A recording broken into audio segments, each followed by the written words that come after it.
Welcome back, ladies and gentlemen. We've already talked about 3 types of phrases. We got 2 left. Right now, we're going to talk about gerund phrases. If you are looking for notes, they are on page 74 in your textbook. Let's start with some basic definitions. Remember, a gerund, just like a participle and an infinitive, is a verbal. Remember, verbals look like verbs, but they act like something else. In this case, we're talking about gerunds. A gerund looks like a verb, but it acts like a noun. Looks like a verb, but acts like a noun. That's a terrible looking box, but that's okay. A gerund phrase, just like lots of other types of phrases, starts with the gerund and often includes an object and or modifiers. The nice thing about gerunds is that gerunds always end in ing. There are no exceptions. If it does not end in ing, it is not a gerund.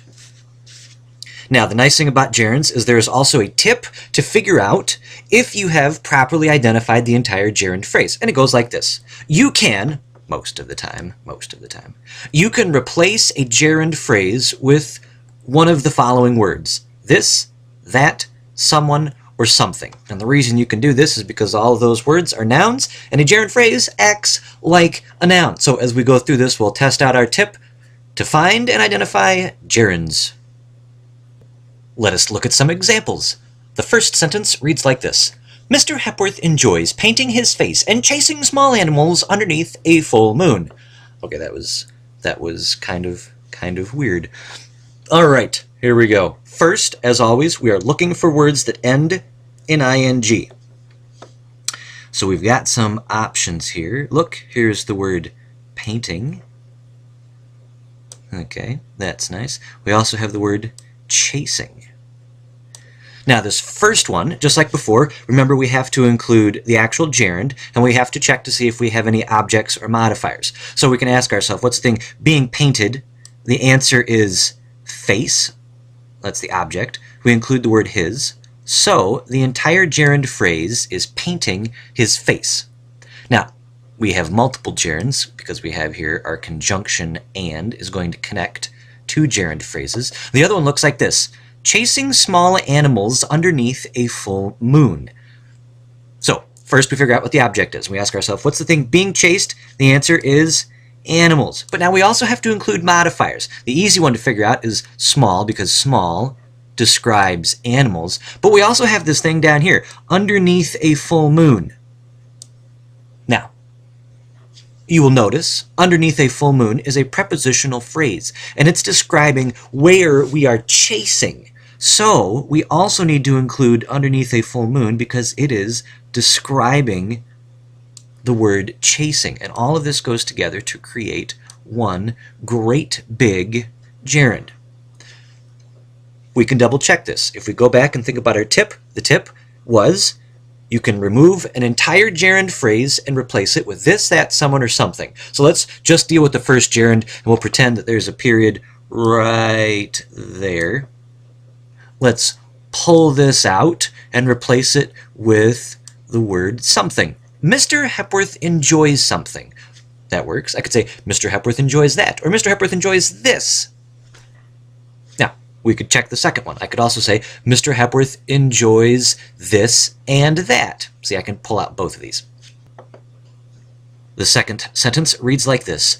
Witnessing this spectacle can really ruin a student's perception of me. Very first thing we're going to do is look for words that end in ing. Here it is, witnessing. We ask ourselves, what is the thing being witnessed? Let's see if there are any objects. We've got the word spectacle, that's what's being witnessed. So the entire gerund phrase is witnessing this spectacle. We could double check it. I can pull this out and I can say, that can really ruin a student's perspective. See, that works because we've properly identified a gerund. The last one reads like this. But what I truly love is drinking coffee by the gallon. First thing we're going to do is look for ing words. Ing. There it is. We ask ourselves, what's being drunk? That would be the object. So coffee, we need to include that. And by the gallon, by the gallon. There we go. Just like before, I can double check it. What I truly love is this. Now, obviously, that doesn't make quite as much sense. That's why we use gerunds instead of those other words, but grammatically, it still works because we have another gerund. The last thing that you are going to be required to do after you have identified a gerund is to figure out how that particular noun phrase is acting. Now, there are several things that nouns can do, and here are the basics. The first and the easiest one is that a noun can be a subject. Subjects are usually easy to identify because 9 times out of 10 they start a sentence. I hope you all remember how to identify subjects. The next thing that a noun can do is act as a direct object. Remember, a direct object follows an action verb, and we ask ourselves, what is a thing being verbed? And when we do that, we have found our direct object. Number 3, nouns can also act as indirect objects, but to my knowledge, I don't remember any gerunds acting as indirect objects. So for now, I'm going to cross this out. If somebody wants to correct me about that, that's fine. But yeah. Gerunds, nouns, can also act as a predicate nominative. Remember, a predicate nominative follows a linking verb, and it renames the subject. The very last thing that a gerund can do, that a noun can do, is act as the object of a preposition, and we can identify objects of the prepositions because they always follow a preposition. So let's look at the sentences we talked about before. Here they are. The very first one, painting his face. Now let's just go through our list mentally. First, it's not a subject because it's not the beginning of the sentence. This, Mr. Hepworth, is the subject, but you all knew that. So the next option was to see if it's a direct object. And in order for it to be a direct object, we identify, look, here's our verb. This verb, enjoys, is an action verb. Action verb. Action. Oh my gosh, this is so slow. Action verb. And we ask ourselves, what is the thing being enjoyed? And the answer is painting his face, which means that this particular gerund phrase is acting as a direct object. And connects our other one. What else does Mr. Hepworth enjoy? He enjoys chasing small animals underneath the full moon. So this is also acting as a direct object.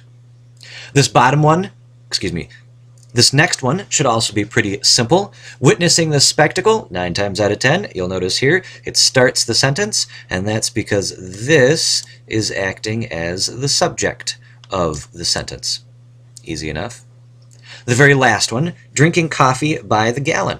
Very first thing we're going to do is identify the verb. Look, here's the verb, is a linking verb, and in this case then we've only got one option. If it follows a linking verb, it's acting as a predicate nominative. So this is a predicate nominative. That's it. It's not too hard when you have all your notes in front of you. The tricky thing about gerunds is trying to keep all of these different rules straight in your head when all of the phrases get mixed up, but that's why you wrote it down in your notes. As always, if you got questions, come and find me. I would love to explain gerunds to you again. Bye!